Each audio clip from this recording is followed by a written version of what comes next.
Hello, Education 5338 and Dr. Hightower. I'm hoping that I understand this assignment correctly.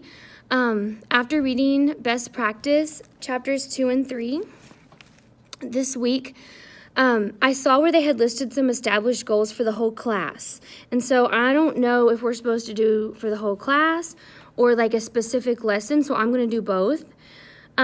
So my kids, a little bit of background, if you have never read my posts or watched my YouTube videos, I always express that when I am talking about my kids, and specifically, they're different and they're unique because I'd say 80% of them are SPED or 504, and then the other 20% are really, really smart, but they don't care about school. School is like on the bottom of their totem pole.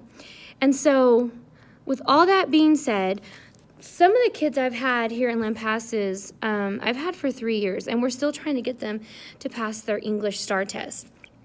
The established goals in my classroom that my kids know when they come in is that they have to complete and turn in assignments. So they are held accountable, so they have to be responsible. You would be amazed at how hard that is for some students. They have to participate in class. A lot of the things in my class, or we do as a group, and so they have to participate. In fact, sometimes I will give them participation grades just for interacting in class, and if they refuse to, I give them a 0 for the day. So they know. And they have to try their hardest. So a lot of my kids struggle. They get really frustrated. Some of them just shut down, but I always stress to them, I can't ask you to do anything other than your best. So if you're doing that, then, that's all I can ask of you as a teacher.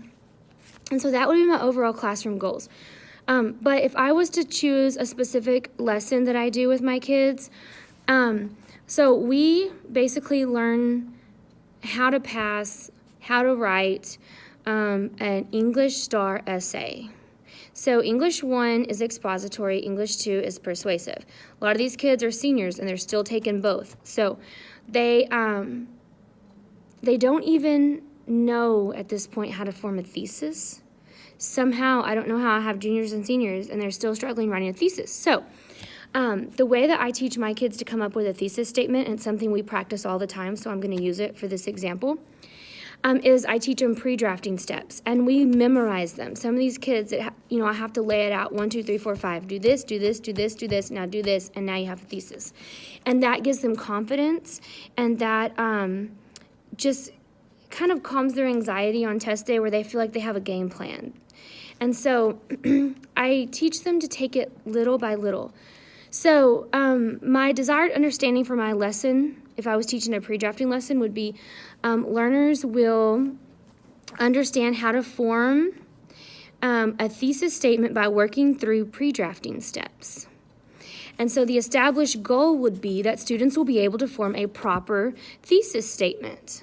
Because, according to STAR rubric, if you do not write a thesis statement, you fail the whole essay. And so these kids may write okay, but the grader can't find a thesis statement. So we work really, really hard at that.